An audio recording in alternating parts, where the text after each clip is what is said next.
자, 보표에 대한 이야기를 그리고 음자리표에 관한 이야기를 이어갈게요. 자, 보표라고 하는 것은 일종의 음의 높낮이 그리고 수평적으로는 리듬을 기보하기 위한 일종의 체계를 뜻하는데요. 자, 우리는 5개의 줄로 된 5선을 보표로 사용하고 있어요. 그러니까 우리는 5선 보표라는 이야기도 하고요. 그냥 5선이라고 이야기도 해요. 그것은 바로 음악을 그려낼 수 있는 표라는 그런 뜻을 가져요. 자, 그렇다면 이제 우리 보표의 생긴 모양을 한번 보죠. 자, 일단 5개의 줄이 일반적으로 쓰인다라고 이야기를 할 수 있고요. 이 5개의 줄에 각각의 이름이 있어요. 자, 밑에서부터 첫째 줄, 둘째 줄, 셋째 줄, 넷째 줄, 다섯째 줄이라고 읽고요. 그 줄들이 만들어내는 중간에 공간이 있죠. 그것을 우리가 칸이라고 해요. 그래서 첫째 칸, 둘째 칸, 셋째 칸, 넷째 칸이 존재하는 거죠.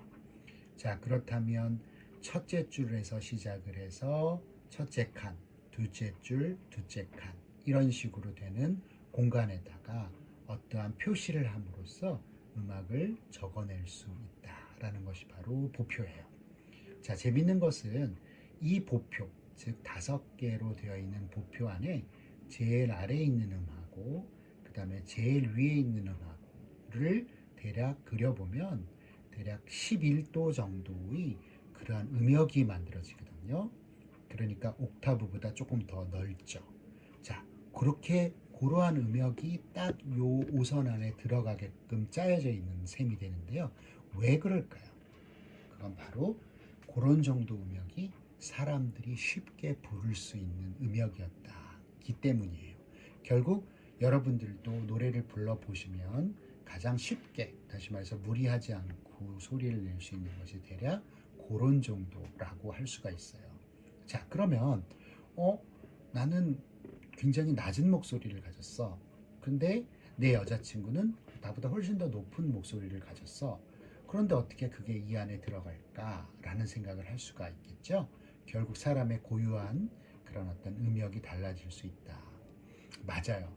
그럴 때는 이제 바로 이 5선에 어디를 으뜸음으로, 어디를 중심음으로 지정하느냐, 그러니까 다시 말해서 어디를 시작음으로 지정하느냐라고 하는 기술이 필요한데요. 그러한 기술, 다시 말해서 어느 음을 특정하게 지정해주는 그러한 역할을 하는 것이 바로 음자리표라고 해요. 그래서 여기에 음자리표를 보면 얘 1-6에 나와 있는 음자리표는 여기에 자, 첫 번째 있는 것이 바로 높은 음자리표, 그리고 두 번째 있는 것이 낮은 음자리표, 그리고 세 번째, 네 번째 있는 것이 각각 C 음자리표라고 부르고 또는 가온 음자리표다라고 불러요. 그런데 세 번째 것은 알토 음자리표라고 했고요. 그것은 바로 알토의 음역을 잘 커버하도록 되어 있다라는 의미고요. 네 번째 것은 테너 음자리표라고 해서 주로 테너의 음역을 잘 커버한다라고 해서 이렇게 이야기를 했죠. 자, 먼저 높은 음자리표라고 하는 것은요, 이 모양이 어떻게 생겼느냐면 G라고 하는 라틴어 알파벳을 좀 멋있게 그리는 형태로 생겼다라고 볼 수가 있어요. 자, 두 번째 줄 즈음 시작해서 동그랗게 달팽이 모양으로 움직여서 위에 올라가서 한번 꺾고 내려가는 그런 형태로 되어 있죠. 자, 이 음은 지금 두 번째 줄이라고 얘기한 그 음을 G음으로 지정해 주는 역할을 해요. 그래서 거기에서부터 그걸 G로 해서 아래로 솔, 파, 미, 레, 도 내려가면 덧줄을 하나 그은 C음이 바로 우리가 얘기하는 가온다라고 하는 음이 되는 것이죠. 사실상 이 G음 자리표는 G음을 지정을 해준 것이고 그러다 보니 가장 기준이 되는 음이 덧줄을 하나 그은 C음이다. 그렇게 됐다라고 여러분들이 기억을 해 두시면 되겠어요. 그리고요, 낮은 음자리표는 우리가 F음 자리표다라고도 이야기를 하는데요. 자, 이 되게 재미있게 생긴 요 음표가 아니라 요 음자리표가 자, 뭐처럼 생긴 거냐면 F를 멋있게 써놓은 필기체와 같이 생겼고요. 정확하게 음을 지정하기 위해서 콜른 모양으로 점을 찍는 것이 있죠. 그 점을 찍는 것 가운데 있는 그 음을 뭐로 지정하는 거냐면 F로 지정을 하는 거예요.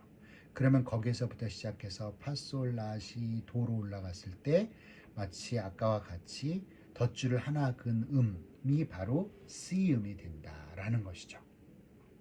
자, 이번에는 가온음 자리표라고 하는 C음 자리표를 보면요. 자, 굉장히 이것도 예술적으로 멋있게 생겼어요. 마치 현악기에 있는 그런 모습처럼 생겼죠. 자, 여기서 들어가는 것을 보면 C라고 하는 것을 두 번 겹쳐 그렸는데 그 가운데로 들어가 있는 고음을 C음으로 지정을 해준다라는 거예요. 그래서 지금 알토 음자리표라고 하면 세 번째 줄이 C음으로 지정이 되어 있죠.